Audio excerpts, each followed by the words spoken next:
problème.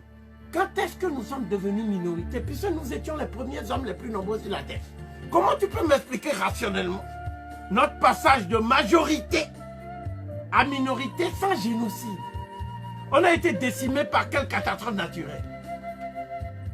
Deuxième chose que nous demandons, c'est pourquoi les Blancs ont-ils mené à bien le projet de Vorster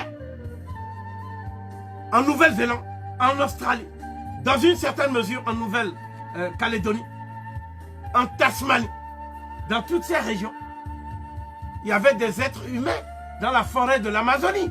Combien sont-ils aujourd'hui? Pourquoi ils ont réussi ce projet de Vorster et vous dites qu'en Afrique, les droits humains vont nous mettre à l'abri de ça? Il n'y avait pas les droits humains à l'époque où on a vidé la Nouvelle-Zélande de sa population. Alors voici ce qu'il a dit Vorster. Si vous nous demandez quel est l'objectif final de notre politique de séparation des races, c'est ça qu'on appelle l'apartheid, nous vous répondrons que notre principal objectif est d'obtenir une Afrique à jamais débarrassée des Africains. Et une Afrique débarrassée des Africains serait en tout point semblable à un paradis terrestre pour l'homme blanc.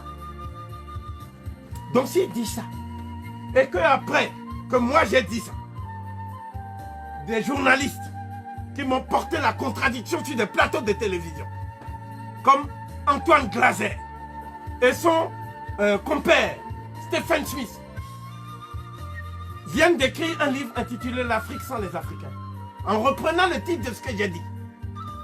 Donc c'est là où les Noirs disent maintenant, merci de nous avoir mis en garde contre le danger. Quand ce sont des Blancs, eux, ils ne font pas de paranoïa. Eux, ils font tout simplement lanceurs d'alerte humanitaire. Quand c'est Covid, la paranoïa est à son compte. Bon, j'assume. Mais ce que je dis, c'est que Vorster n'a pas dit le paradis céleste. Il a dit le paradis terrestre. Donc pour lui, à tort ou à raison, l'Afrique c'est le paradis terrestre. Eh bien moi je dis, moi Kovi, que le paradis terrestre qu'est l'Afrique a un jardin de l'Éden qui s'appelle le Congo.